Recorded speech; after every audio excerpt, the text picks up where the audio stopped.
Remue ménage. Remue ménage.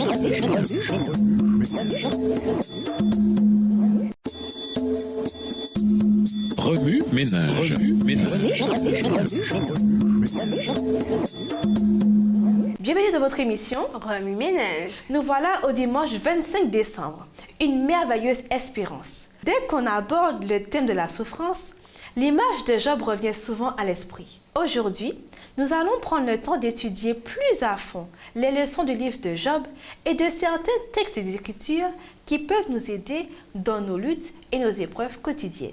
Dieu ne désire pas que nous souffrions. Lisons Job 1, verset 12. Job 1, verset 12. L'Éternel dit à Satan, « Voici tout ce qui lui appartient, je te le livre. Seulement, ne porte pas la main sur lui. » Et Satan se retira de devant la face de l'Éternel. Au commencement, Dieu créa les êtres humains pour qu'ils vivent avec lui au paradis. Comme nous estimons que la souffrance n'est pas censée constituer notre destinée, nous luttons contre elle chaque fois qu'elle se présente. Avez-vous remarqué que peu importe le nombre de fois où vous avez souffert, vous ne vous êtes tout de même pas habitué à elle? En temps d'épreuve, souvenons-nous que la souffrance a le péché pour origine. En même temps, gardons à l'esprit que Dieu peut l'utiliser pour développer notre caractère et nous enseigner de précieuses leçons. Trop souvent, nous oublions qui est notre réel ennemi. Trop souvent, Satan tente de rejeter sur Dieu le blâme de nos épreuves.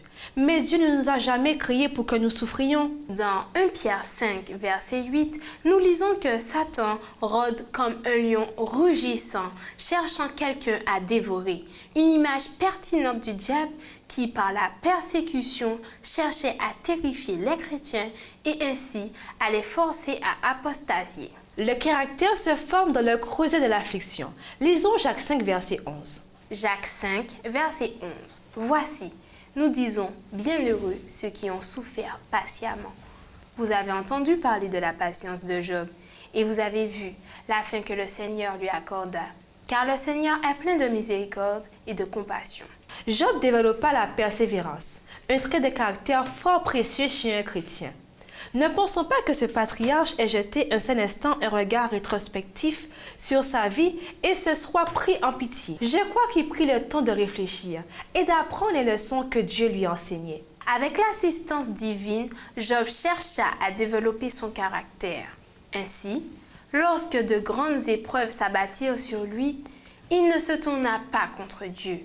En fait, lorsque sa femme l'encouragea à maudire Dieu et à mourir, il la reprit en disant, « Si nous acceptons de Dieu le bonheur, pourquoi refuserions-nous de lui le malheur ?» Job 2, verset 10. Parce que Job comprenait la souffrance, il choisit de tirer parti de son horrible situation. Il choisit, avec l'aide divine, d'être la meilleure version possible de lui-même, comprenant que la seule chose qui lui restait, c'était son caractère. Peu d'hommes ont été appelés à démontrer leur foi dans des circonstances plus éprouvantes. Assurément, l'auteur de l'épître, Jacques, considère Job comme un personnage historique et non allégorique. Quel sera notre caractère? La décision nous appartient. Dieu nous permet de choisir notre identité et l'image de nous-mêmes que nous voulons dégager. La prochaine fois que vous serez éprouvés, cherchez avec prière la leçon que Dieu veut vous enseigner. Le Seigneur se propose de faire de nous tous de magnifiques diamants. Au cours de ce processus, remarquez bien la façon dont il vous façonne. Un diamant, c'est d'abord une pierre brute. Mais grâce à la chaleur, à la pression et au taillage, il finit par avoir une grande valeur. Or, c'est justement cette partie de ce processus que nous détestons. Apprenons à aimer tout notre parcours et pas seulement notre destination. Même à travers la souffrance, Dieu nous aime et contrôle toutes choses. Lisons Hébreux 4, verset 16. Hébreux 4, verset 16. Approchons-nous donc avec assurance du trône de la grâce afin d'obtenir miséricorde et de trouver grâce pour être secourus dans nos besoins. Dieu désire ardemment nous aider lorsque nous souffrons. Il veut nous tenir dans ses bras et nous consoler lorsque nous pleurons. Il désire être celui à qui nous allons pour recevoir soutien et encouragement. Dans Hébreux 4, verset 16, Dieu nous invite à nous présenter devant son trône pour être secourus dans nos besoins. Par le passé, combien de rois invitaient leurs sujets à se présenter avec assurance devant le trône chaque fois qu'ils désiraient le voir? Même Esther, la femme de roi, eut besoin d'une permission pour se présenter devant son trône. Notre Père nous dit que nous ne serons pas tentés au-delà de nos forces et qu'avec la tentation, il préparera le moyen d'en sortir. 1 Corinthiens 10, verset 13. Dieu ne désire pas que nous souffrions. Il contrôle toutes choses.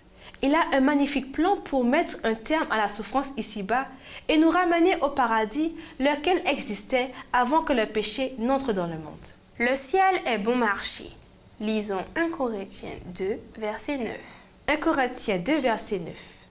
Mais comme il est écrit, ce sont des choses que l'œil n'a point vues, que l'oreille n'a point entendues, et qui ne sont point montées au cœur de l'homme, des choses que Dieu a préparées pour ceux qui l'aiment.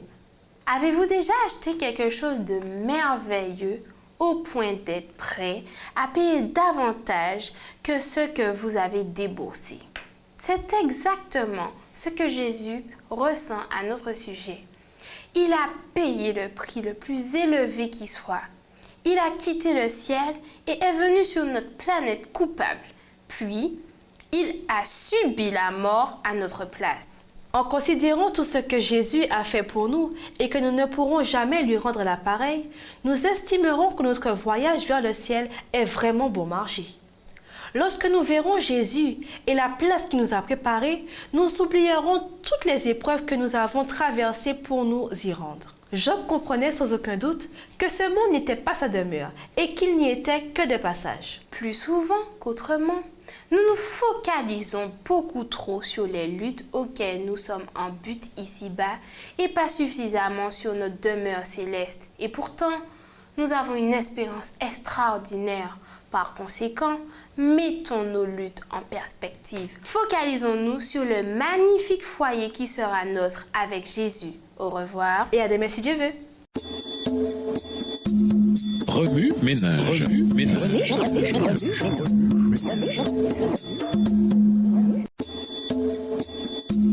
Remue ménage. Remue ménage.